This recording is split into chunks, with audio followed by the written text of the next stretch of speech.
주님의 은혜가 함께 하시기를 축복합니다. 하나님은 동행할 사람을 찾으신다, 이런 제목으로 말씀 나누도록 하겠습니다. 우리 신앙생활에 있어서 아주 중요한 것은 그 시간 그 시점에 하나님이 행하시는 일이 뭔지를 아는 게 되게 중요해요. 하나님이 지금 어떤 일을 행하고 계시고 어떻게 하시기를 원하시는지 이걸 아는 게 참 중요해요. 최근에 하나님께서 우리 가운데 이렇게 인도하시는, 구체적으로 인도하시는 것을 보면 하나님과 동행하는 삶으로 강력하게 우리를 초청하고 계심을 느낍니다. 그러니까 성경을 보면 하나님의 사람들은 다 하나님과 동행했잖아요.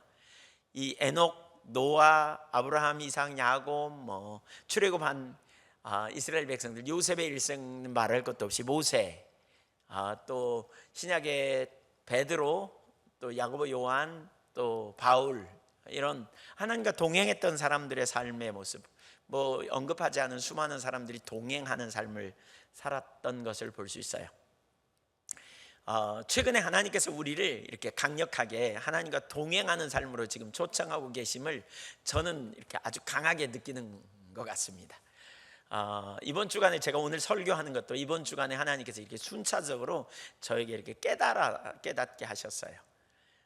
그래서 그런 부분들을 가지고 이렇게 우리가 하나님과 어떻게 동행하고 동행을 위해서 무엇이 필요한지, 이런 요소들, 이런 부분을 좀 살펴보는 시간이 되면 좋겠습니다. 사실 하나님이 우리에게 말씀하실 때 우리가 따라가는 것이 제일 중요하잖아요. 세 가지를 살피려고 합니다. 첫째, 하나님과 동행하는 삶은 말씀을 따라 사는 삶입니다. 우리는 이전에 이미 이걸 살폈지요.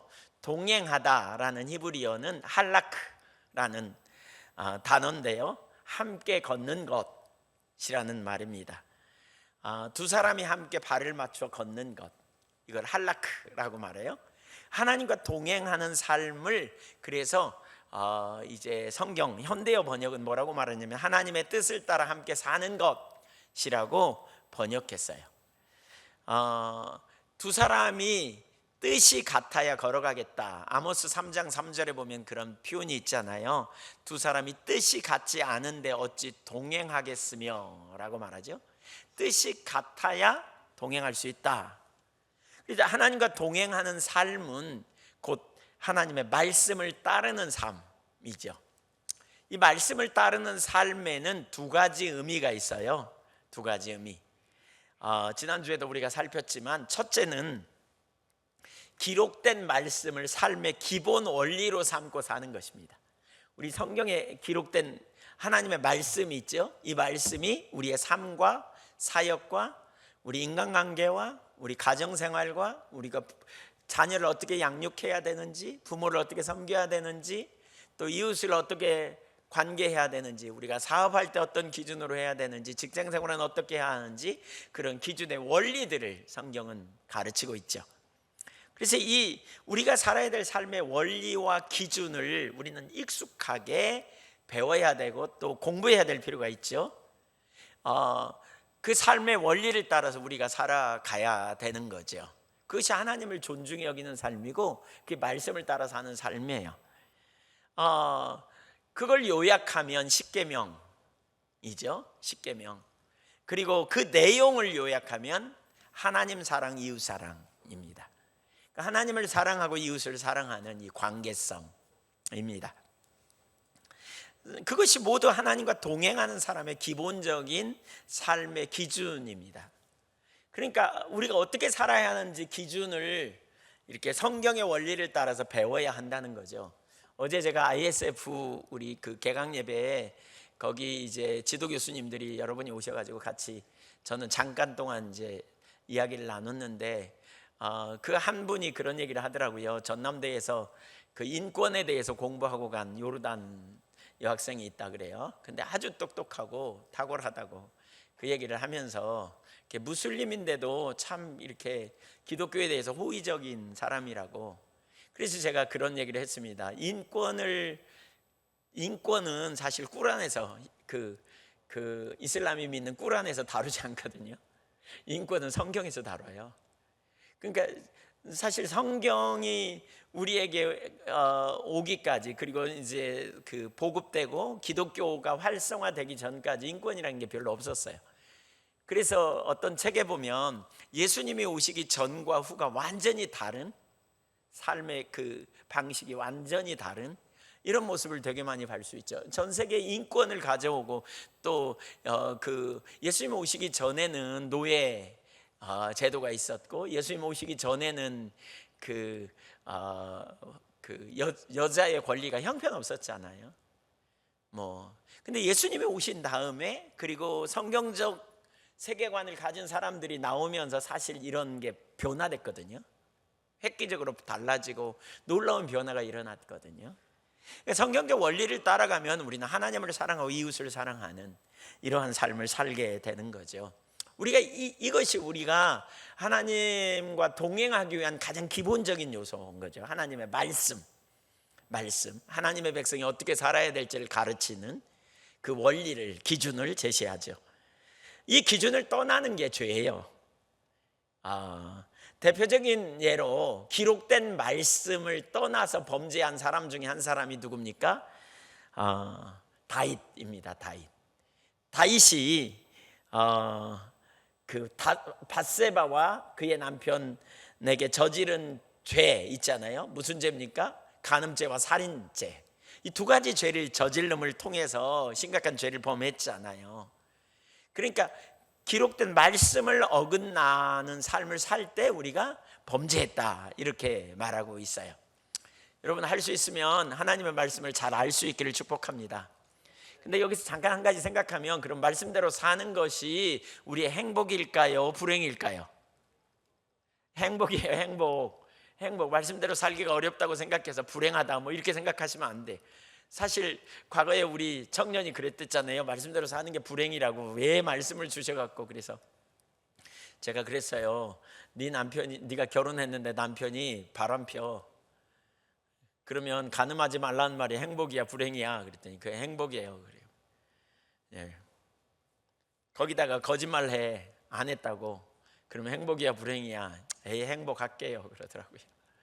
말씀은 행복이에요. 우리를 위한 행복이에요. 평화를 이루고 공동체가 살아나고 정당한 권리를 받을 수 있는, 그렇죠?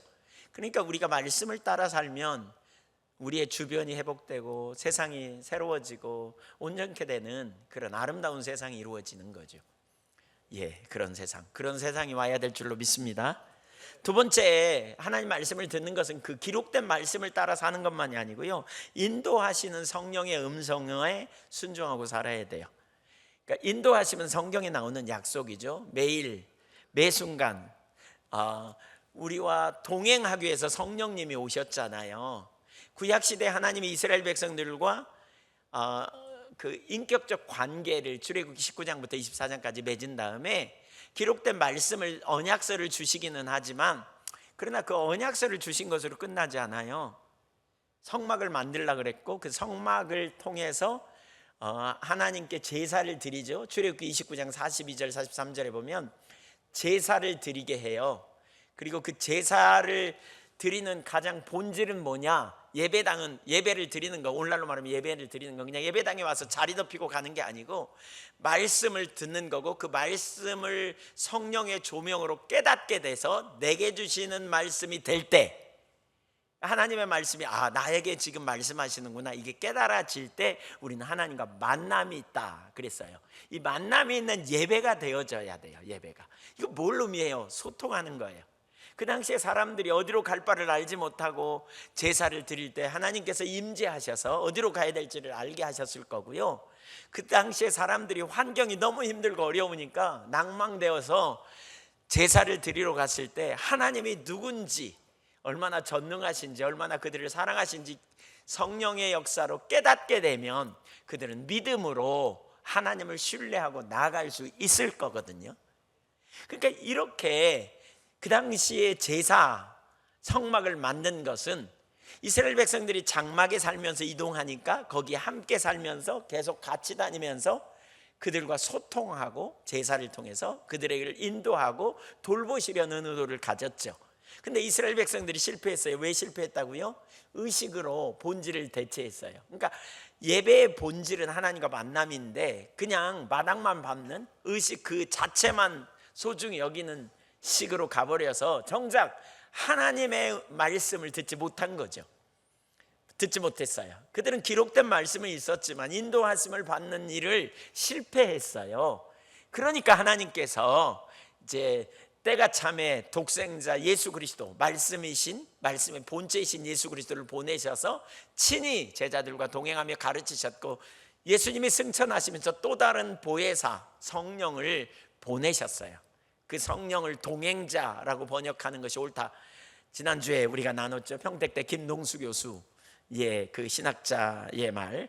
그러니까 성령님이 우리 안에 고아처럼 버려두지 않고 오셔서 오늘 이 아침에도 여러분이 설교를 드릴 때 하나님께서 성령으로 조명하셔서 여러분에게 주시는 메시지로 적용시키는 일을 성령님이 하신단 말이에요. 아멘. 이런 일이 일어나야 돼요. 내게 주시는 말씀이구나. 이게 뭐예요? 하나님과 만남이에요. 인격체 되신 하나님이 내게 주시는 말씀을 들을 때 우리의 삶에 뭐가 일어나요? 변화가 일어나요. 조정이 일어나요. 모태신앙으로 신앙생활을 저는 했어요. 제가 이걸 잘 몰랐던 것 같아요. 그냥 어렸을 때부터 교회 다녀서 그냥 교회 왔다 가면 어쨌든 집에서 할 일 한 것처럼 인정해주고 그러니까 그냥 교회 왔다 갔다 했던 것 같아요. 그냥 열심히 교회 와서 앉아있다가 집에 갔다가, 그러니까 고등학교 졸업하고 대학 가면서 집에서 떠나면서 그냥 샥 떠나버렸어요. 교회 잘 안 나가버렸어요.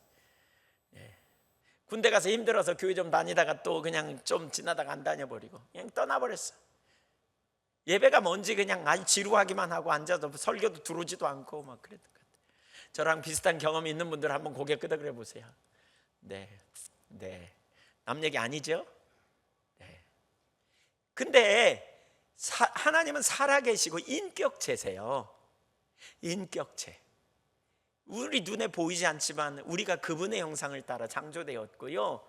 그분은 인격적으로 우리를 만나주시되 말씀을 통해서 만나주세요. 그 말씀을, 기록된 말씀이 있고 선포된 메시지가 있잖아요.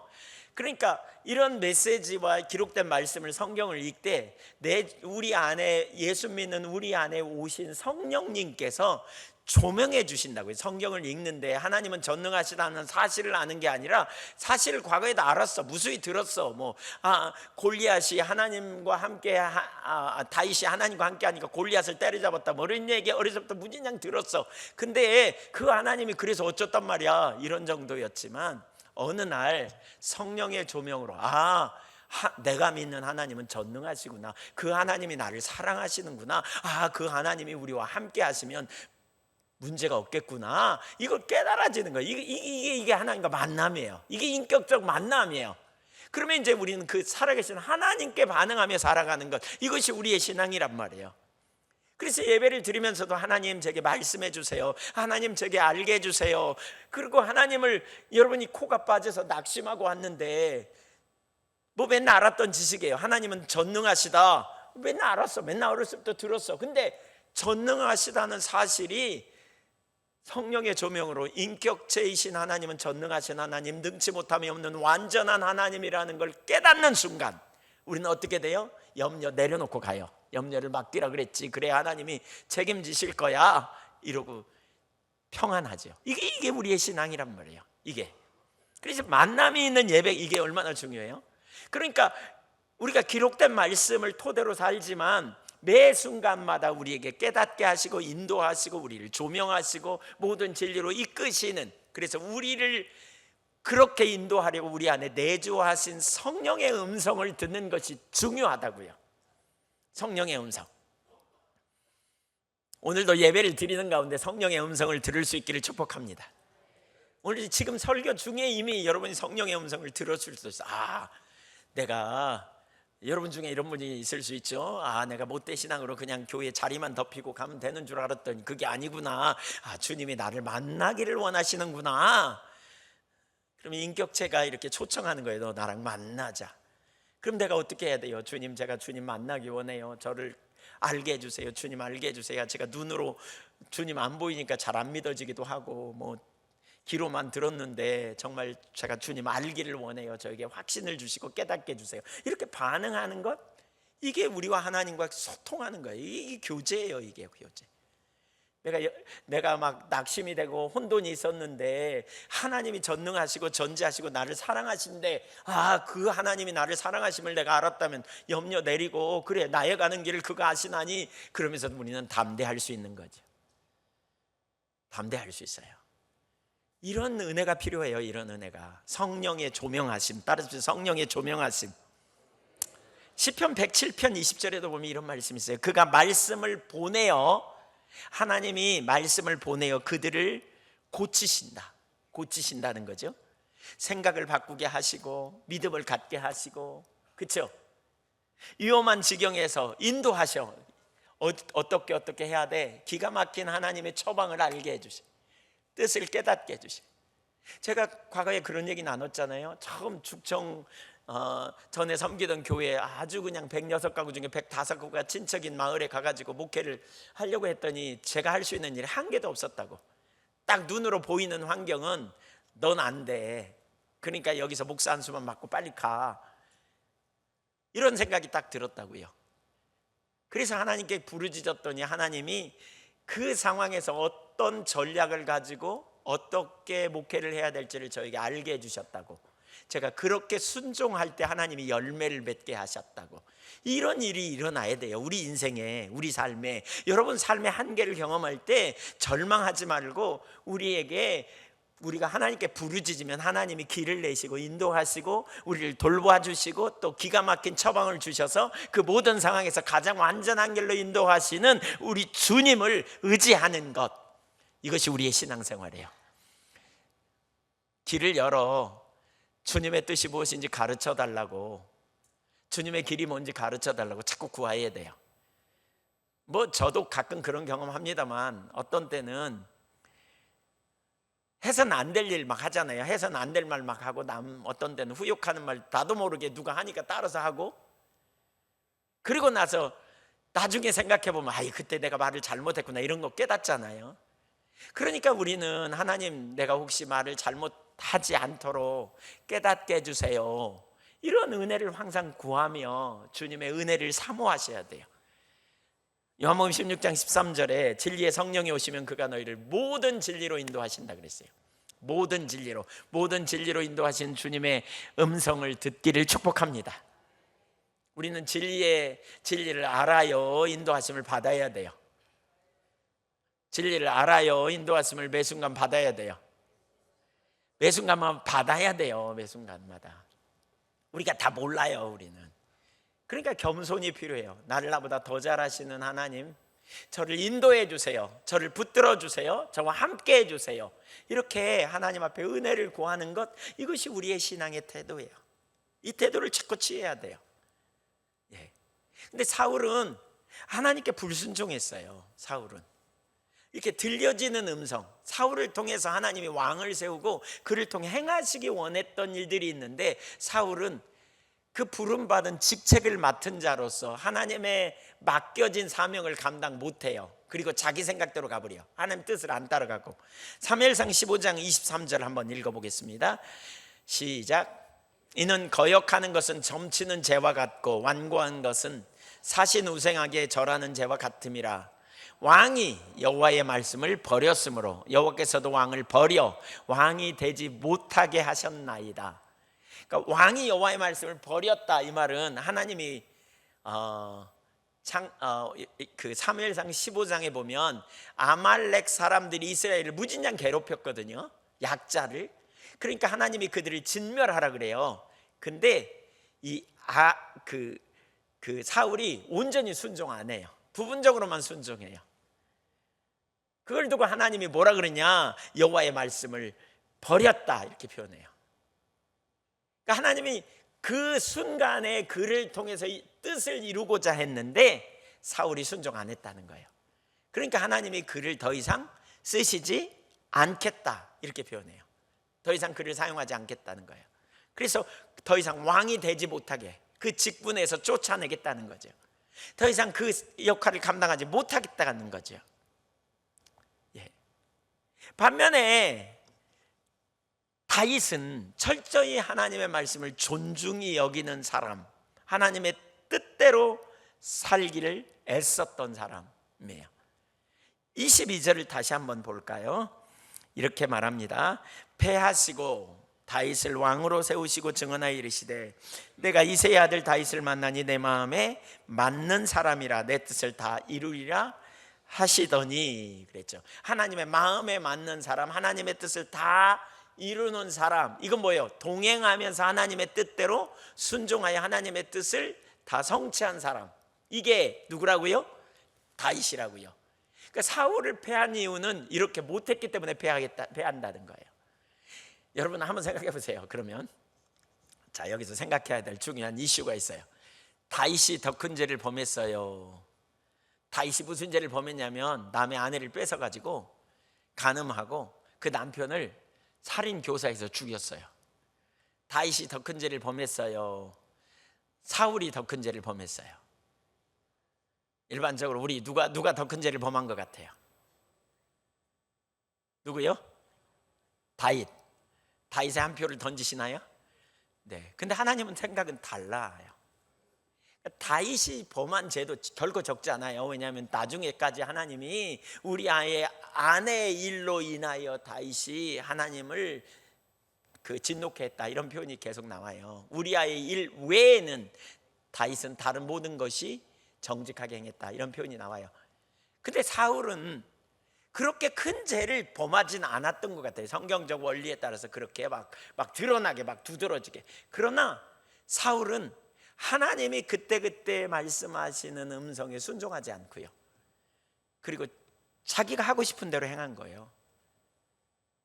그러니까 하나님이 사울을 왕으로 세우고 직책을 주시고 비전을 주시고 그를 통해서 이루시고자 하는 목적으로 그를 불렀는데 그는 그렇게 하지 않은 거예요. 그러니까 이 두 가지, 기록된 말씀대로 사는 것과 그리고 그때그때 인도하시는 주님의 말씀을 듣는 것 중에 하나님이 제가 볼 때는 더 하나님 앞에 합당하지 않은 것은 두 번째와 연관이 있는 것 같아요. 물론 두 번째는 어떤 직분적인 것과도 연관이 있고요, 두 번째는 사역적인 측면과도 연관이 있고요, 두 번째 하나님의 뜻을 이루기 위해서. 근데 그것만이 아니에요. 죄로부터 돌이키는 것도, 이것도 다 거기에 포함되고요, 일상의 삶의 인도하심을 받는 것도 포함되니까. 근데 이 두 번째, 제가 말하는 두 번째는 그분의 순간순간 뜻을 찾고 순종하여 나아가는 삶을 말하는 거죠. 근데 이런 부분에 하나님께 합당하지 않은 삶이었던 것 같아요. 그래서 하나님은 결국 사울을 버리십니다. 버리세요. 반면에 다윗은 하나님의 뜻에 합당한 삶을 살았습니다. 사도행전 13장 36절을 한번 보겠습니다. 13장 36절 전반부만 같이 읽으려고 그러는데 한번 읽죠. 여러분 사도행전 찾으셨잖아요. 36절은 바로 옆에요. 시작. 다윗은 당시에 하나님의 뜻을 따라 섬기다가 잠들어 그랬어요.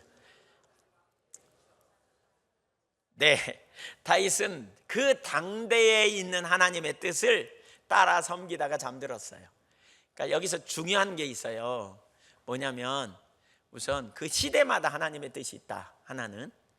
그리고 그 뜻을 한 사람에게 다 보이지 않을 수도 있다. 그러니까 그 뜻을 그 시대에 순종하면 그 다음 때가 일어나서 그 뜻을 행하도록 하나님이 이끄신다. 이걸 우리가 기억할 필요가 있어요. 주님이 우리 애한교회에 비전을 갖고 뜻을 가지고 행하기 원하신다고 보세요. 그러면 우리 시대에 반드시 주님의 뜻이 이루어지기를 위해 우리가 힘쓰고 애써야 돼요. 그러나 하나님의 뜻은 우리 시대에 다 안 이루어질 수도 있다는 거예요. 무슨 얘기인지 아시겠죠? 아브라함에게 하나님 약속 주셨지만 아브라함 때 이루어졌어요? 아니에요. 누구 때? 이삭, 야곱? 아니에요. 요셉? 아니에요. 언제요? 모세 이후에 하나님이 400년 후에 그 뜻을 성취시켰어요. 그러니까 우리는 지금 시대, 이 시대에 하나님의 뜻을 따라 최선을 다하고 살아가는 거예요. 인간이 며칠이나 사는 줄 아세요? 며칠? 일수로 계산하면? 어제 제가 어떤 장로님을 만났는데 본인이 75세라 그러면서 2만 7천 며칠을 살았다 그러시던가. 하여튼 그러시더라고요. 예. 그래서 제가 그 말을 듣고 남은 날을 계수해 보셨냐고, 며칠이나 사실지 계수해 보셨냐고. 그러면서 그걸 가만히 제가 생각해 보니까 인간이요, 웬만큼 살았다 그래도 3만 일, 3만 5천 일도 못 살아요, 인간이. 예. 그 일수 중에 하루를 오늘도 지금 보내고 있는 거예요. 여러분 며칠이나 보냈는지 생각해 보세요. 예. 인간이 그렇게 많이 못 살아요. 일수로 따지면 그렇게 많이 못 살아요. 우리가 이 땅에서 하는 것이 다인 것처럼, 이 땅에서 하는 것이 전부인 것처럼 우리가 생각하기 쉬운데 절대 그렇지 않아요, 여러분. 영원한 하나님 나라가 있고요, 이 땅은 그 나라를 준비하는 시간이라고 할 수 있어요. 영원한 하나님 나라의 가장 완전한 행복과 가장 완전한 하나님이 예비하신 축복이 거기 있어요. 우리 땅에 사는 동안 하나님 나라를 이 땅에서 체험하지만, 그러나 그 나라에 완전히 들어갈 때 다시는 아픔도 눈물도 고통도 없는, 헤어짐도 없는 그날이 우리에게 예비되어 있음을 깨달으시자고요. 그래서 우리는 이 땅에서 뭐예요? 부지런히 주님의 뜻을 따라 섬기는 삶을 사는 거예요. 여러분의 비문에 그런 글을 새기면 참 좋겠죠. 이 시대에 하나님의 뜻을 따라 섬기다가 잠들다, 그리고 주님은 계속 그 일을 다른 사람을 통해 이루시다, 뭐 이렇게. 네. 혹시 제가 늦게 가면 제가 해드릴 테니까 저한테 이렇게 주문하세요. 네. 농담입니다. 인격적 관계성에서 일하시는 하나님의 뜻을 따라 섬기는 삶을 살다가 소천했다는 거예요. 즉 하나님의 뜻에 의해서 그 시대에 자기에게 맡겨진 하나님의 일을 수행했던 사람, 다 수행했던 사람, 철저히 하나님과 일생 동안 동행했던 사람, 이게 다윗입니다. 두 번째로 사울과 다윗의 차이가 있습니다. 사울과 다윗, 왜 하나님이 사울을 패하시고 다윗을 세우셨을까? 이 차이를 아는 게 되게 중요합니다. 이 차이를 아는 게. 사실 여기 그 사울과 다윗의 차이는 굉장히 많습니다. 근데 제가 그 중에 세 가지만 좀 간단하게 살펴보려고 합니다. 첫째, 다윗은 하나님의 뜻을 존중히 여기는 정직한 사람이었고요, 사울은 자기 뜻을 따라 행하면서 변호하는 사람이었습니다. 우리 사나리 학교 귀한 강사가 오셔서 지난 목요일 날 강의했거든요. 혹시 여러분 그거 이렇게 좀 들어보시면 참 좋을 것 같아요. 예. 거기 우리 공유 카톡에 올릴 테니까 혹시 공유 카톡 안 들어오셨으면 얘기하시면, 신청하시면 거기 초청해 달라고 사무실에 얘기하시면 초청해 주실 겁니다. 근데 그분이 그런 얘기를 하더라고요. 문장이 아무리 길어도 키워드를 찾는 법을 배워야 된다, 핵심 단어를 찾는 법을 배워야 된다, 아이들 논술 이런 얘기하면서. 근데 저는 그거 들으면서 아주 우리 어른들도 잘 들으면 좋겠다 이런 생각이 들었어요. 자녀들을 어떻게 돌볼 것인가, 이 밥상머리 교육 이런 부분에 대해서 아주 좋은 강의를 했어요. 근데 여기서 키워드는 뭐예요? 정직과 변호입니다. 다윗은 정직했고 사울은 변호했습니다. 하나님이 사울에게 아말렉을 진멸하라 그랬잖아요. 사울이 불순종했어요. 부분적으로 순종한 거예요. 그래서 이 일을 지적해. 사무엘이 당신 왜 죄를 지었습니까? 그랬더니 19절 20절에 보세요. 이렇게 죄를 지었다고 지적하니까 20절, 사울이 사무엘에게 이르되 나는 실로 여호와의 목소리를 청종하여, 하나님 말씀 들었대. 여호와께서 보내신 길로 가서 아말렉 왕 아각을 끌어왔고, 사실 이게 불순종이에요. 다 진멸하라 그랬어요. 근데 왕은 데리고 온 거예요. 그리고 아말렉 사람들을 진멸하였으나 21절 보세요. 시작.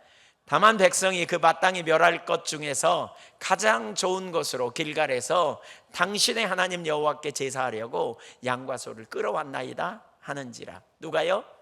누가 했대요? 누가 했어요? 사울이요, 백성이요? 백성이요. 그러니까 자기가 잘못한 게 아니라는 거예요. 백성들이 했다는 거예요. 핑계를 딱 대는 겁니다.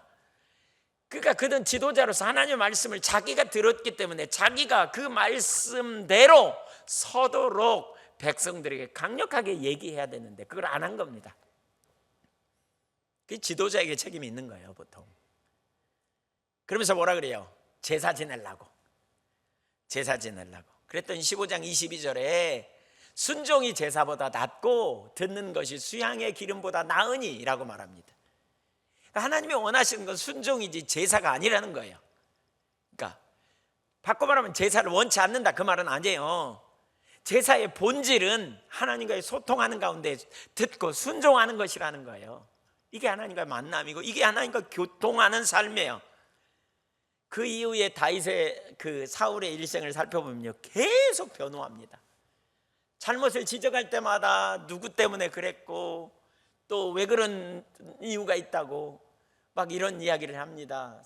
아말렉 아니 대적은 바벨 블레셋 사람들은 많이 쳐들어오고 그들을 보고 다 도망가고 내가 어떻게 할 바를 몰라서 그렇게 했습니다. 뭐 이런 표현들 막. 여러분, 왜 우리가 하나님 앞에 정직해야 됩니까? 우리가 믿는 하나님은 전지하세요. 모르시는 게 하나도 없어요. 시편 139편에 보면 우리의 생각도 하시고 멀리서도 우리의 길과 우리의 눈물과 우리의 동기도 다 아세요. 우리가 아무리 친해도 사람 속을 잘 몰라요. 어떤 동기를 가지는지 잘 몰라요. 오래 한 50년 살아봐야 더 알까? 물론 한 3, 40년 이상 살아봐야 좀 알게 잘 모르잖아요. 근데 하나님은 다 아셔. 한눈에 다 아셔. 외면적인 정직한 것처럼 이렇게 말하는 것 절대 안 통하죠. 하나님 앞에 변호하고 핑계대는 것으로 하나님 앞에서는 통할 수 있는 분이 아니에요. 반면에 다윗은 하나님 앞에 매우 정직했죠.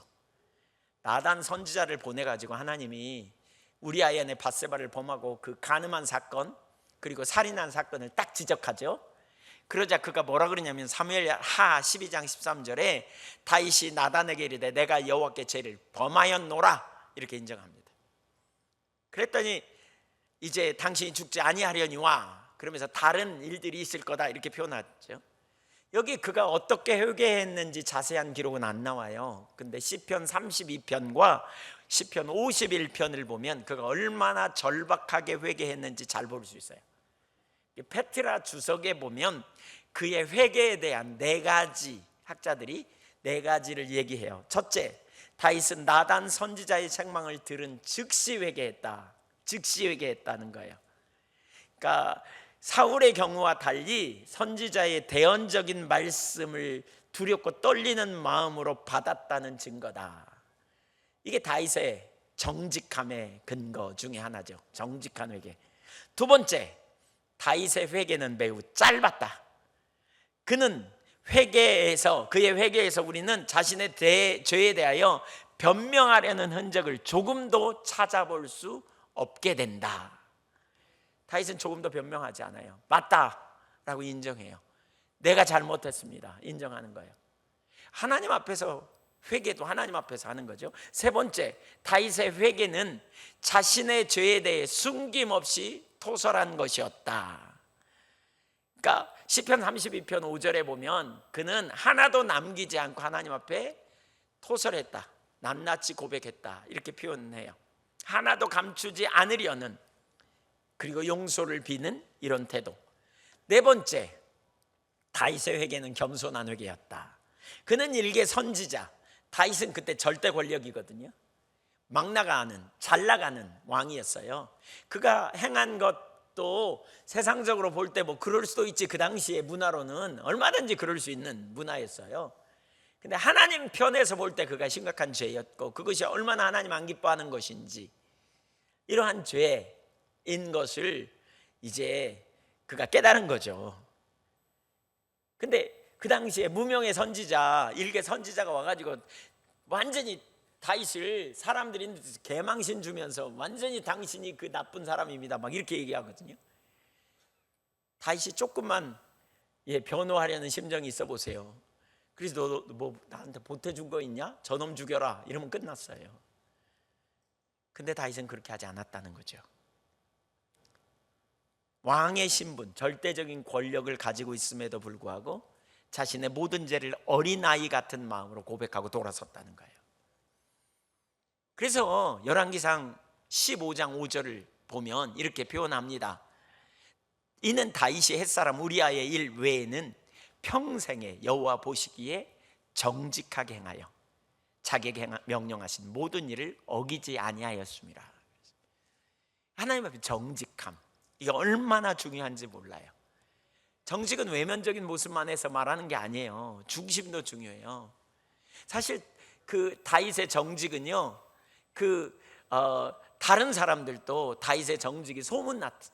다윗을 그렇게 칭찬해요. 정직하다고. 다윗은 하나님의 뜻을 따는, 그러니까 정직은 하나님의 뜻을 따라가는데 필수적인 요소예요. 잠언 3장 32절을 보면 이렇게 말합니다. 대저 패역한 자는 여호와께서 미워하시나 정직한 자에게는 그의 교통하심이 있으며, 여기 교통, 정직한 자에게 하나님이 교통하신다. 교통이라는 단어는요, 소드라는 단어예요. 이건 뭐냐? 하나님이 주재하시는 회의에 들어간다 그 말이에요. 하나님이 주재하시는 원탁 회의에 들어가서 앉아서 듣는 거예요. 그건 하나님 뜻을 알겠죠? 하나님 마음도 알겠죠? 하나님 의도가 뭔지 알겠죠? 그렇죠? 이걸 아는 거예요. 그러니까 정직한 자를 하나님이 기뻐하시는 거죠. 정직한 자를. 우리가 신앙생활을 제대로 하려면요, 정말로 우리가 하나님과 동행하는 삶을 살기 원한다면 정직해야 돼요. 옆에 사람 한번 축복해 주세요. 정직합시다. 정직하시겠어요? 대답해 보세요. 정직하실래요? 사람 앞에 정직한 말할 것도 없이 하나님 앞에 정직한 자, 그게 하나님 마음에 합한 자예요. 정직함.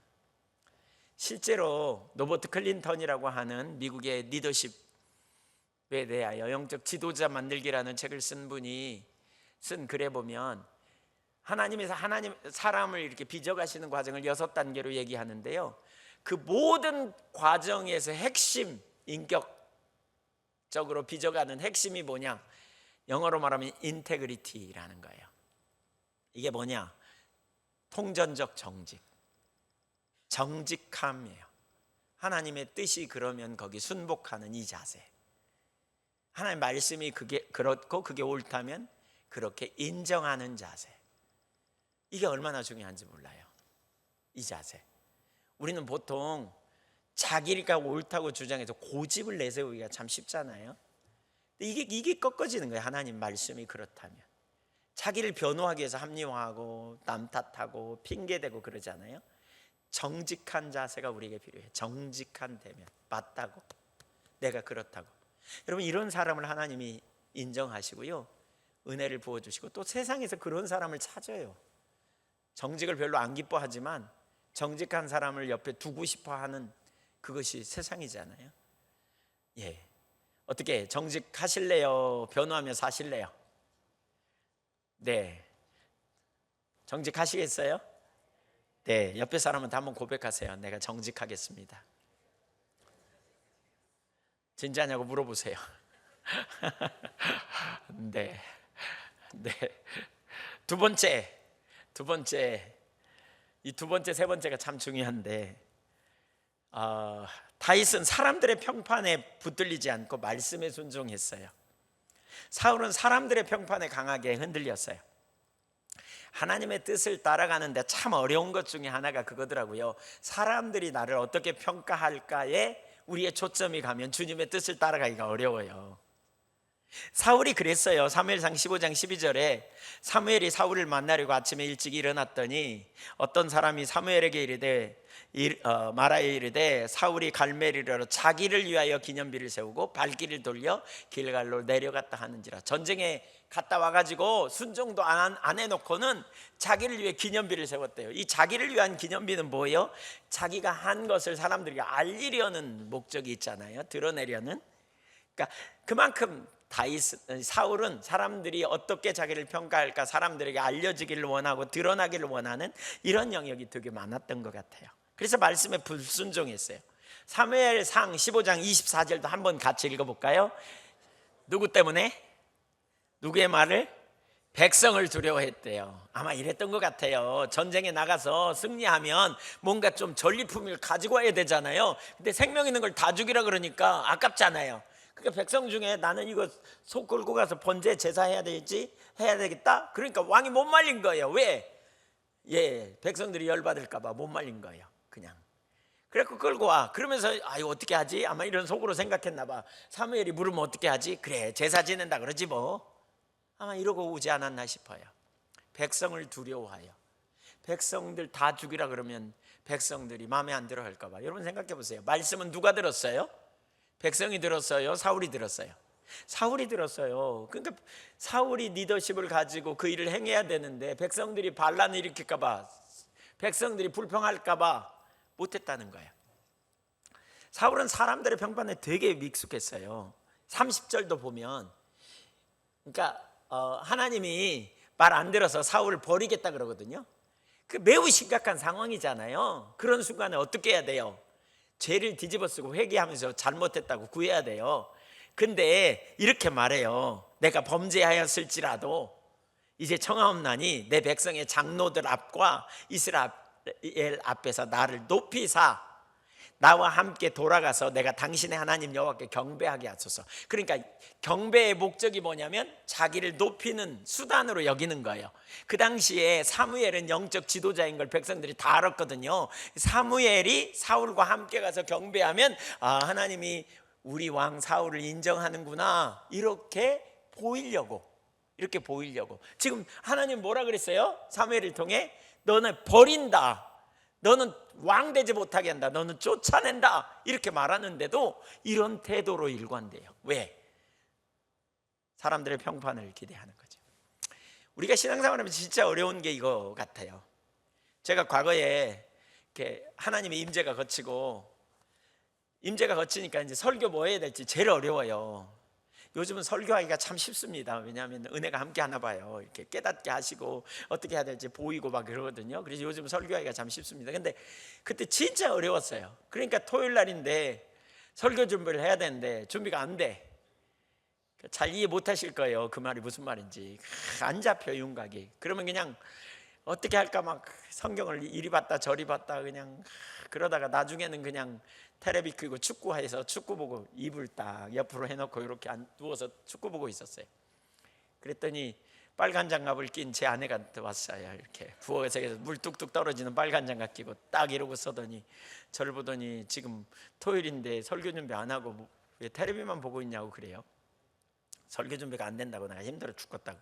그랬더니 그러면 설교 준비가 되냐고, 테레비 보면 다 옳은 말만 하죠 또. 네, 그래서 제가 옳은 말을 잘 듣고 있는데 갑자기 이러는 거예요. 딱 혼잣말처럼 돌아서면서 사람에게 잘 보이려고 그러니까 그렇지? 그러면서 문을 꽝 닫고 가요. 제가 용수철 튀기듯이 팍 일어났어요. 그 자리에서. 이리 가면 가서 붙는 거예요. 한번 이리 가면 예배당으로 가는 거예요. 어떻게 할 것인가? 그러다 예배당을 택했어요. 그리고 예배당에 가서 딱 무릎 꿇고 엎드렸는데 엎드리자마자 하나님이 저에게 이렇게 말씀했어요. 내가 그렇게 말해도 네가 못 알아들어서 네 아내를 통해서 말했다. 돌아보니까요, 정확하게 제가 사람에게 잘 보이려는 의식, 근데 그게 안 되니까 제 마음이 확 낙담되고 다운되니까 하나님 임재 가운데서 제가 멀어져 있는 제 모습이 보이더라고요. 이것과 어마어마한 싸움을 했던 것 같아요. 이것 사람에게 잘 보이려는 마음, 그러면 하나님을 기쁘시게 하는 삶을 살 수 없어요. 우리가 하나님 뜻 따라가면 다 하나님이 기뻐하시는 뜻이면 사람들이 다 기뻐하냐? 절대 그렇지 않아요. 아까 사울이 백성들 눈치 봤잖아요. 하나님 뜻 따라가면 사실 어떤 때는 이해할 수 없는 일이 우리 가운데 많이 있을 수도 있어요. 근데 다윗은 철저히 하나님의 평판을 소중히 여기고 하나님이 기뻐하시는 뜻을 따라 행했던 사람이거든요. 다윗이 사무엘 하 2장에 보면 사울이 죽고 난 이후에 당연히 그가 돌아가서 이제 이스라엘의 왕이 되어야 될 형편이잖아요. 근데 다윗이 하나님 앞에 제가 어디로 갈까 이렇게 물어봐요. 그랬더니 헤브론으로 가래요. 헤브론은 유다의 한 성에 불과해요. 거기 가면 이스라엘 전체 왕 노릇하기가 쉽지 않은 곳이에요. 만약에 그가 자기의 평판을 생각했다면 7년 동안 그동안 겪은 수많은 어려움을 생각했다면 그는 당연히 가장 큰 성으로 가서 이스라엘 전체를 통치하려고 해야 옳아요. 그러나 그는 자기 뜻을 내리고 하나님 뜻대로 가서요, 헤브론에서 7년 동안이나 그는 빡빡 기면서 시간을 보냅니다. 그리고 마침내 때가 되니까 하나님께서 그를 높이셔서 그가 이스라엘의 전체 왕이 됩니다. 자기가 자기를 세우려는 시도를 철저히 내렸던 걸 볼 수 있어요. 사무엘하 5장 12절을 보면 이렇게 표현합니다. 다윗이 여호와께서 자기를 세우사 이스라엘 왕으로 삼으신 것과 그의 백성 이스라엘 위하여 그 나라를 높이신 것을 알았더라. 알았대요. 나중에 하나님이 자기를 세우신 걸 아는 거예요. 여러분, 우리가 높여지고 낮춰지는 그것은, 그 우리의 평판은 하나님 손에 달려 있음을 믿으십시오. 아멘. 사무엘하 6장에 보면 언약궤를 메고 이렇게 돌아올 때 그 여인들이 이렇게 그러니까 돌아올 때 다윗이 언약궤 앞에서 왕복을 벗고 베옷을 입고 춤을 추며 찬양했잖아요. 그랬더니 미갈, 사람들의 평판을 중시했던 미갈은 왕이 채신 머리 없이 바지가 벗겨진 줄도 모르고 춤춰 이러면서 막 자기 남편을 공격합니다. 그러자 다윗이 뭐라 그럽니까? 나는 여호와 앞에 상한 거다. 나는 하나님이 기뻐하시면 무엇이든지 다 할 거다. 여러분, 우리가 이 시대에, 세대가 지금 되게 혼돈스럽고 어려운 시대잖아요. 점점 그 물질주의적인 그런 경향이 팽배하고 점점 본능적이고 점점 정말 자기중심적인 그러한 시점을 살아가고 있는 우리가 이 시대에, 우리가 정말 하나님을 기쁘시게 하려고 한다면 사람을 기쁘게 하는 것이 아니라 하나님을 기쁘게 하는 그런 선택을, 그러니까 믿음으로 선택하는 거죠. 믿음으로, 보는 것으로 하지 아니하고, 고린도후서 5장 7절에 말하는 것처럼 살아계신 하나님께 믿음으로 반응하여 하나님을 기쁘시게 하는 그런 훈련이 우리 가운데 계속되면 좋겠어요. 아멘. 저와 여러분이 하나님을 기쁘시게 하는 삶을 온전히 살아가는 믿음의 종들이 될 수 있기를 소망합니다. 이게 되어져야 주님의 뜻을 담아낼 수 있어요. 이게 되어져야 돼요. 내가 사람을 기쁘게 하랴 하나님을 기쁘시게 하랴, 이런 고백 가운데 우리가 믿음의 선택을 하는 이 태도가 얼마나 중요한지. 이게 내가 어떻게 사람에게 잘 보여서 내가 기쁘게 할까? 제가 지난 목요일하고 금요일 날 저희 이제 목회자 수양회를 갔잖아요. 그래서 저녁에 이제 숙소에 가서 엄청 계속 많이 걸어가지고 피곤해서 일찍 자려고 누웠어요. 10시 22분에 누웠어요. 시계를 보니까. 근데 10시 22분에 잤는데 그때 이제 무슨 숙제가 하나 있었냐면, 조만간 이제 여기 전북 서남지방, 여기 정읍, 김제, 부안 이쪽을 중심으로 이제 우리 그 지방 연합 성회에 제가 강사로 가요. 이제 20일부터. 근데 그 주제를 달라는 거예요. 근데 여기 정읍이 제 고향이거든요. 거기 어쩌면 제 어렸을 때 친구도 만날 수도 있을지 모르겠어요. 이번에 가면 이제 뭐 올지 안 올지 모르지만 어쨌든. 근데 제가 저도 모르는 순간에 이렇게 좀 설교를 잘해야 되겠다 이런 생각을 제가 했던 것 같아요. 집회 잘하고 열심히 잘하면 좋잖아요. 근데 이런 생각이 좀 있었던 것 같아요. 근데 주제 뭘로 하냐고 빨리 알려달라고, 내일 아침까지 알려달라는 거예요. 그래서 저녁에 자면서 기도했는데 아무 생각도 안 나요. 모르겠다, 일단 자야 되겠다. 그리고 잤는데 11시 반쯤 눈을 딱 떴는데 제게 이런 마음이 있었어요. 이런 말씀을 하나님이 주신 것 같아요. 자신의 평판에 대해서 철저히 내려야만 나의 뜻을 따를 수 있어. 내 영광을 위해 살 수 있어. 이런 깨달음이 탁 왔어요. 제가 그 자리에서 즉각 일어나서 저 자신을 살펴봤습니다. 내가 나의 평판에 관심이 있나? 그랬더니 있더라고요. 고향에 가서 어떻게든지 말씀을 잘 전해가지고 제 이름을 내고 싶은, 그래서 제가 그 자리에서 즉각 회개했습니다. 엎드려서 절실하게 회개했습니다. 하나님, 저를 용서해달라고. 근데 그렇게 회개하는 순간에 금방 막 한 1분도 안 돼서 설교 어떻게 해야 될지 쫙 깨닫게 하시는 거예요. 그 자리에서 설교 정리했습니다. 그래서 밤늦게 잤습니다. 늦게까지 설교 준비했습니다. 설교 4타임 하는데 어떻게 설교해야 될지 쫙 잡히더라고요. 제가 정말 이렇게 진짜 자신의 평판을 내리는 이 자세가 너무너무 중요하구나. 주님과 동행하기 위해서는 주님의 뜻을 순종하는 게 주님의 동행하는 건데 이게 너무너무 중요하구나. 이걸 깨달았어요. 주님의 영광을 위해 살려면 우리의 평판을 내려야 돼요. 결국 주님이 영광 받으시고 주님의 뜻이 이루어지면 주님이 저와 여러분을 높이게 될 줄로 믿습니다. 그게 예수님의 삶이잖아요. 자기를 비워 종의 형체를 가져 죽기까지 복종하셨다. 빌립보서 2장 5절에 그랬더니 어떻게 해요? 하나님이 그를 지극히 높여 모든 이름 위에 뛰어난 이름을 주셨다 그러잖아요.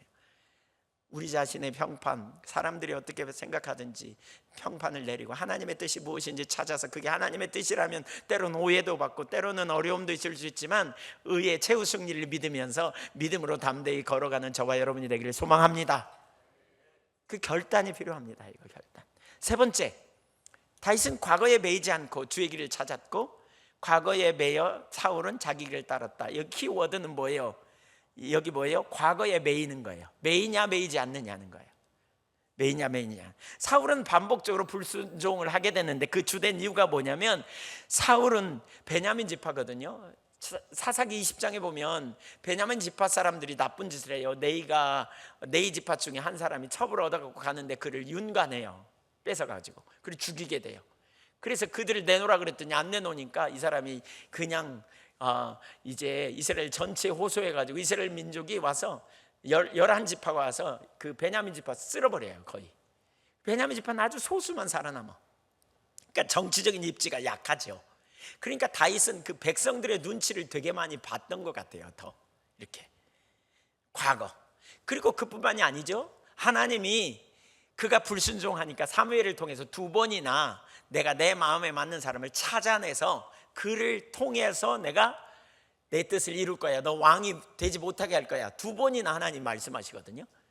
근데 이 하나님의 말씀을 들은 이후 다윗은 그 과거에 붙들렸던 것 같아요. 과거에. 제가 오늘 이 부분을 특별히 나누는 것도 이게 순차적으로 하나님이 깨닫게 하신 겁니다. 지난 금요일 날 다른 설교하려고 제가 준비해가지고 왔는데 여기 딱 앉고 찬양 하나 하고 기도하는 순간에 딱 이 부분을 깨닫게 하셨어요. 너희가 과거에 얽매여 살지 말라고, 과거에 벗어나서 하나님의 뜻을 따라가야만, 그러니까 과거에 붙들린 자리에서 벗어나야만 하나님의 뜻을 이룰 수 있다고. 그러니까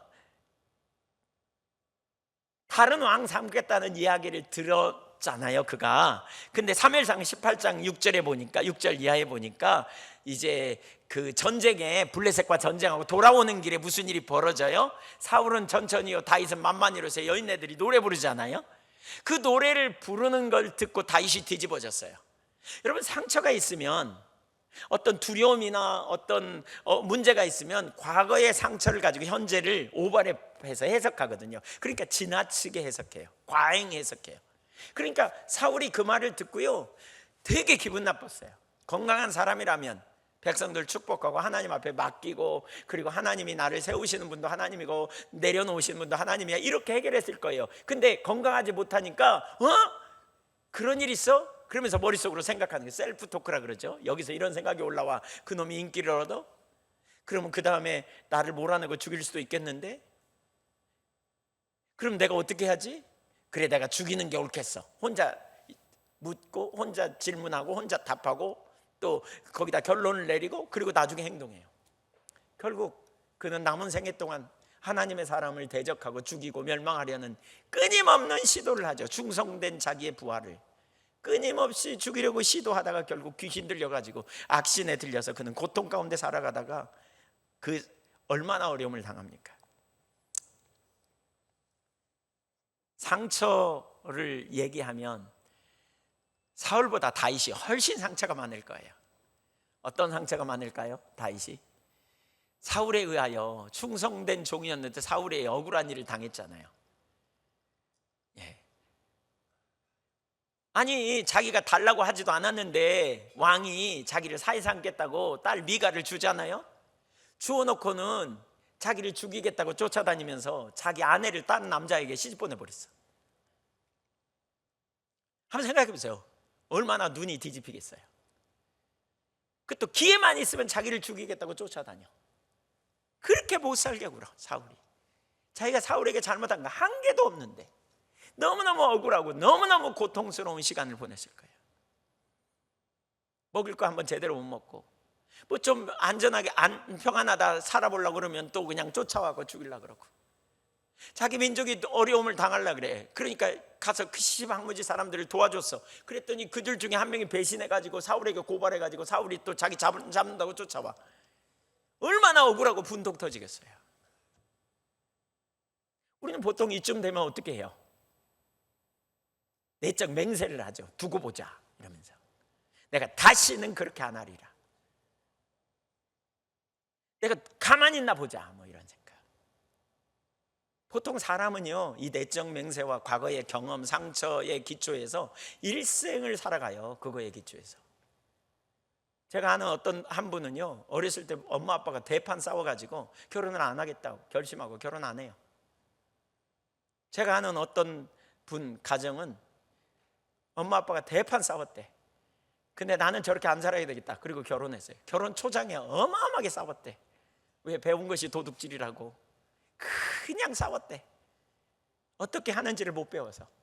근데 그 끊임없는 노력을 통해 되게 친밀하고 잘 산다는 고백을 하더라고요. 과거에 체험한 현실의 어떤 만난, 어려움, 위기, 문제, 여기에 대한 반작용이 우리 가운데 딱 자리 잡아요. 자라보고 놀란 것은 소뚜껑 보고 놀란다 그러죠. 상처 많은 상황.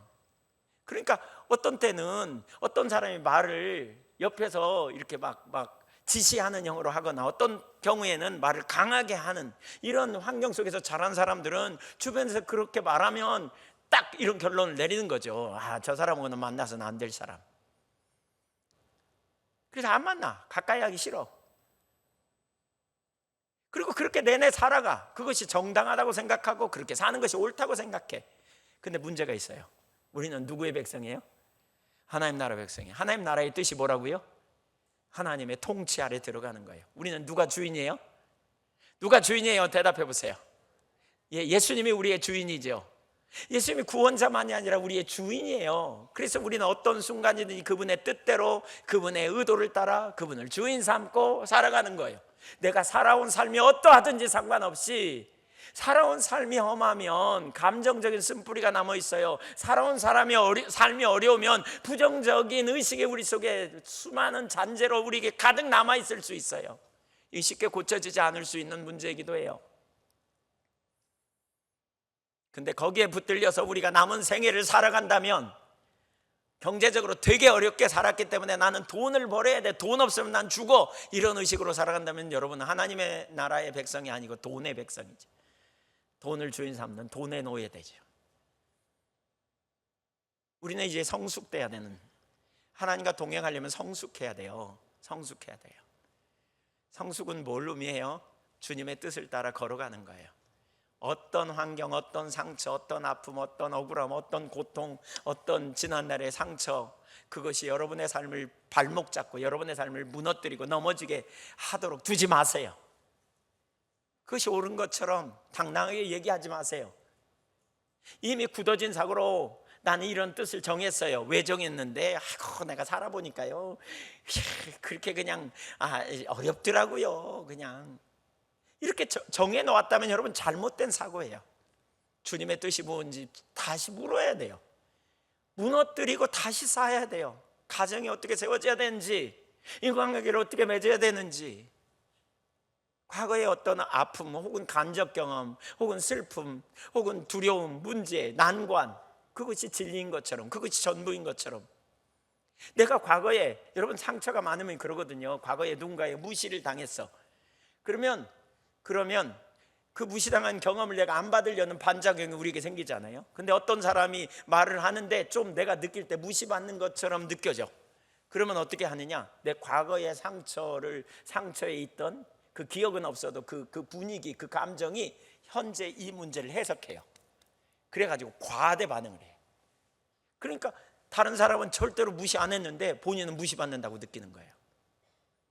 그리고 그게 진리라고 발발 그냥 그렇게 반응하기가 쉽죠. 우리가. 하나님은 모든 사람을 사랑하라 그랬어요. 네가 좋은 사람, 이쁜 사람만 사랑하라 그랬어요. 어때요? 모든 사람. 여러분 한번 손 들어보세요. 난 좋은 사람과 싫은 사람이 비교적 분명해. 그러면 손 들어보세요. 네, 차마 손을 안 드시나요? 아니면 뭐 이렇게. 네. 주님은 그런 사람도 사랑하래. 이게 주님을 주인 삼는 삶의 자리예요. 하나님의 뜻을 우리가 따라가려면 이 영역이 되게 중요하더라고요. 제가 지난 금요일 날 이 부분을 나누면서 갑자기 생각났어요. 전혀 한 번도 생각 안 했어요. 주님과 동행하기 위해서 그런 편견을 뛰어넘고 그 과거의 상함을 뛰어넘고 하나님이 말씀하시면 그분이 우리를 치유하시고 그분이 우리를 일으키시고 그분이 우리에게 능력을 부어주시고 그분이 우리로 능히 이기게 하실 거다. 믿습니까? 다윗이 사울을 죽일 기회가 여러 번 있었잖아요. 근데 안 죽였어요. 감정에 따르면 벌써 행동했어요. 사울 죽는 날 그는 잔치를 벌였어야 돼요. 근데 사울이 죽는 날 그는 애가를 지어 불러요. 사무엘하 1장에 보면 애가, 슬픔의 노래를. 그는 하나님을 존중히 여겼어요. 사울의 옷자락을 비고도 그는 옷자락 좀 벤 것을 가지고 그는 양심에 찔려 있어요. 왜냐하면 그는 과거에 매이지 않은 사람이에요. 여러분, 과거가 여러분을 발목 잡지 않도록 과거에 매이지 않기를 축복합니다. 믿음의 사람은 그래서 앞을 보고 가는 거예요. 앞으로 가는 거예요. 과거에 여러분이 어떤 선택을 할 때 막 두려움이 있을 거예요. 과거가 상처가 있거나 어려움이 있으면 또 두려움도 있어요. 자존심도 상하는 것 같고 그렇게 안 살아봤기 때문에 막 힘들 거예요. 용서해야 되는데 용서가 잘 안 될 수도 있을 거예요. 왜냐하면 용서해본 경험이 별로 없어서. 미안하다고 사과해야 되는데 사과도 잘 안 해. 자기가 잘못했다는 인정도 잘 안 해. 그렇게 안 살아왔으니까. 근데 그건 과거에 매이는 거예요. 과거에. 우리는 하나님의 사람이에요. 주님께 동행하는 거예요. 주님 앞에 정직하게 대면하고 서가는 것, 이게 하나님을 기쁘시게 하는 삶이죠. 여러분, 신앙은 실제입니다. 인격제신 하나님께 반응입니다. 주님이 우리를 지금 이 부분으로 강력하게 초청하고 계시다는 생각이 얼마나 많이 들었는지 몰라요. 오늘 1부 예배 마치고 2부 예배 찬양하는데도 시작하자마자 하나님께서 저에게 이런 마음을 강하게 주셨어요. 믿음대로, 믿는 대로 나오라고. 그 수많은 파도, 수많은 크고 작은 과거의 상처, 이거 올라서서 걸어 넘어오라고. 우리가 주의 종으로서 하나님 나라를 이루는 가정을 세우시자고요. 아멘. 하나님 나라를 이루는 부부관계를 세우십시오. 하나님 나라를 이루는 여러분의 삶의 공동체를 세우십시오. 우리 개인의 삶에서 그런 일을 적극적으로 이루시자고요. 적극적으로. 과거에 묶이지 마시자고요. 과거에 어려움이 있고 잘 안 되면 저한테 오세요. 내적 치유하시게 같이. 내적 치유 수도 없이 받아도 여전히 과거에 모여갖고 거기에 과거가 내 삶을 조정하는 거기에 우리가 묶여있는 경우가 얼마나 허다한지, 과거의 경험, 부정적 경험, 좋은 경험 수도 없이 우리 거기서 돌아서야 돼요. 거기서 돌아서야 돼요. 그것이 하나님의 뜻에 합당한 자리로 우리가 나갈 수 있는 놀라운 능력이죠. 마지막 세 번째, 간단히 마치겠습니다. 하나님은 당신의 마음에 합한 사람을 찾습니다. 마음에 합한 사람. 이것도 제가 어제 본문을 보다가 이렇게 선명히 깨달아진 부분입니다. 다윗처럼 쓰임받기 원하신가요, 여러분? 다윗처럼 복받기 원하세요? 대답해 보세요. 아니에요. 다윗처럼 쓰임받게 되기를 축복합니다. 그러면 여러분도 다윗처럼 쓰임받을 수 있다고 생각하십니까? 믿으신가요? 다윗처럼 어떻게 이런 얼굴에 이런 표정이신데, 아이고 다윗은 다윗이고, 그리고 다윗 같은 사람이 쓰임 받은 건 하나님의 주권적인 선택, 이런 얘기를 우리 되게 많이 하죠. 주권적으로 하나님이 다윗을 택하셔서 그를 쓰셨지, 우리 같은 사람을 이렇게 생각하기가 쉬워요. 근데요, 되게 중요한 개념이 하나 있어요. 22절을 한번 읽어볼까요? 시작.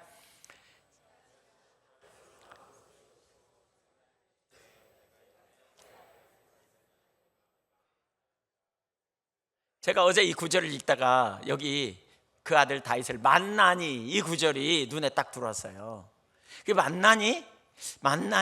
그래서 제가 원어를 찾아보고 이제 영어 성경도 찾아보다가 사도행전 13장 22절 현대어 번역을 한번 보십시오. 거기에 이런 표현이 있습니다. 그 다음에 하나님께서는 사울을 물리치시고 다윗을 그들의 왕으로 세우시고 증거하여 말씀하시기를, 내가 이새의 아들 다윗을 찾아냈으니 그는 내 마음에 드는 사람이라. 그가 내 뜻을 다 행할 것이다 하셨습니다. 찾아냈다라고 표현하죠. 하나님이 다윗을 찾아내셨대요. 다윗을 그냥 쓰신 게 아니고요, 찾아내셨어요. 누구를? 다윗을. 사무엘상 13장 14절도 보세요. 사울이 범죄한 이후에 하나님이 이렇게 말씀하세요. 지금은 왕의 나라가 길지 못할 것이라 여호와께서 왕에게 명령하신 바를 왕이 지키지 아니하였으므로. 같이 읽어보죠. 시작. 여호와께서 그의 마음에 맞는 사람을 구하여, 여호와께서 그를 그의 백성의 지도자로 삼으셨느니라. 구하여라는 말이 바카시라는 히브리어인데요, 찾다, 살피다. 더 정확한 의미는 이런 의미예요. 자신에게 꼭 필요한 것을 간절한 마음으로 찾아 헤맨다, 이런 의미예요. 내가 진짜 필요한 것을 간절한 마음으로 찾자 헤매듯이 하나님이 다윗을 찾았다는 거예요.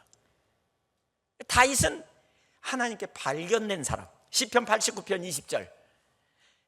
내가 내 종 다윗을 찾아내어 나의 거룩한 기름을 그에게 부었도다. 여러분 여기 잘 보세요. 오늘날 우리가 하나님의 섭리, 하나님의 주권, 이 부분을 참 많이 얘기하죠. 하나님의 주권은 매우 중요한 성경적 진리예요. 하나님 주권을 강조하다 보면 하나님이 다 정하시고 하나님이 다 뜻하신 반대로 가, 이 부분을 매우 강조하다 보면 이건 아무리 강조해도 지나치지 않는 거이긴 해요. 주권은 매우 중요해요. 근데 주권을 강조하다 보면 인간의 책임성은 한계도 없는 것처럼 느껴져요. 근데 만약에 하나님이 다 정하신 대로 모든 일이 인간의 의지와 상관없이 되어진다면 인간은 로봇에 불과해요. 로봇에 불과할 수밖에 없어요. 아니에요. 인간의 책임이 있어요. 우리가 가만히 있어도 된다고 생각하면 안 돼요. 주님의 주권적인 은혜가 있어요. 선택하시고 우리에게 은혜를 부으시고, 그러나 그 결과가 우리에게 달려있는 것처럼 우리는 열정을 가지고 하나님께 반응하는 태도가 필요해요. 제가 얘기 들어보니까 우리 청년들이 이 문제 갖고 헷갈린다 그러는데 잘 들으세요. 우리가 하나님의 주권을 강조하다 보면 아무것도 할 수 없는 것처럼 생각되는데 그게 올바르지 않다 그랬잖아요. 찰스 스펄전 목사님은 유명한 설교가죠. 그분의 설교문에 보니까 이런 예화를 들었더라고요. 어떤 여학생이 공부를 아주 잘했대요. 별로 좋은 예화는 아닌 것 같은데 하여튼 들어보세요. 공부를 잘했대요. 그랬더니 옆에 있는 학생이 나는 공부를 왜 그렇게 못하는지 모르겠다고, 나도 잘하고 싶다고 그랬더니, 잘하고 싶으면 열심히 하라고, 내가 보니까 너 맨날 놀던데 열심히 하라고. 그래서 그 학생이 어떻게 시간을 잘 써야 되는지 좀 배워갖고 열심히 했대요. 그랬더니 그 다음에 시험을 봤어요. 잘 봤을까요? 잘 못 봤대요. 시험을 잘 못 봤어. 그래갖고 그 여학생한테 물어봤어. 왜 공부 열심히 했는데 시험 못 봤을까? 그랬더니 그 여학생이 이렇게 물었대요. 기도는 했냐? 이렇게. 안 했는데. 하나님 은혜가 필요해. 기도해야 돼. 이런 예화를 들면서 뭐라 그러냐면 스펄전 목사님이 이렇게 말해요. 우리는 모든 것이 우리에게 달려 있는 것처럼 노력해야 한다. 동시에 그 일에 열매가 있다면 그것은 전적인 하나님의 은혜로 된 것임을 기억해야 한다. 이렇게 말합니다. 무슨 의미인지 아시겠어요? 네, 다시 한번 얘기해요. 무슨 말인지 아시겠어요?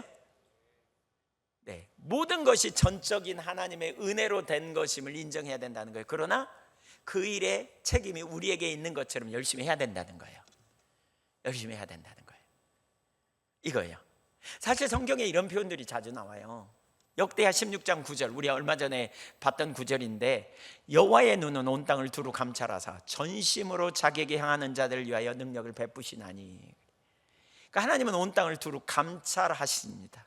살펴보시는 거죠. 왜? 전심으로 자기에게 향하는 자들을 찾으시려고. 뭐 하려고요? 능력을 베풀어 주시려고. 예.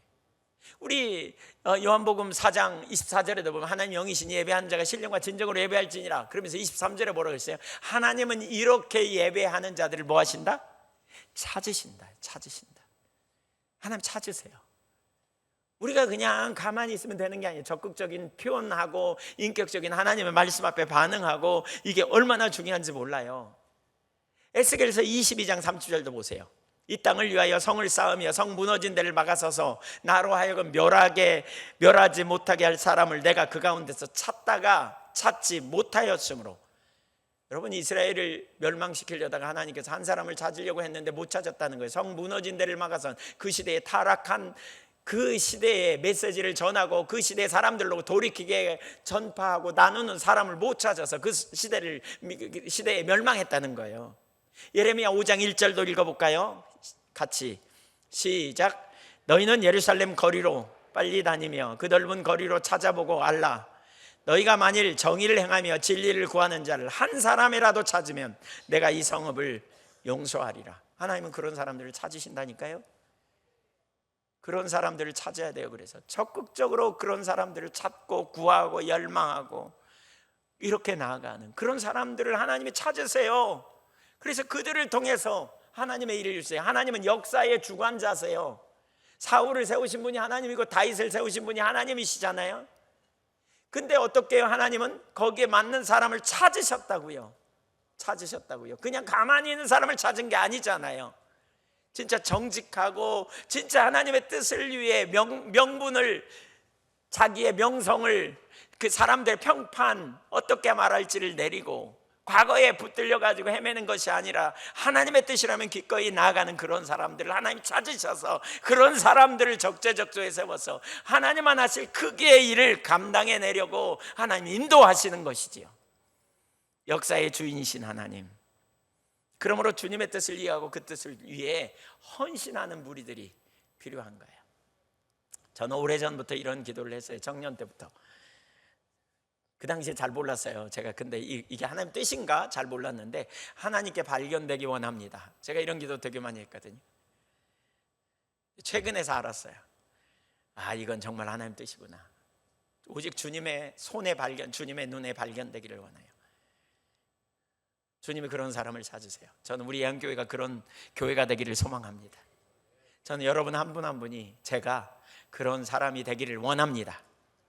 하나님이 율버포스 같은 사람을 영국에 보내서 그 당시에 노예제도가 팽배했던 그 제도를 바꾸고 그 영향으로 니콘 통해서 노예제도가 해방되고 사람들이 인권을 회복하고 찾을 수 있는 놀라운 일을 이루셨죠.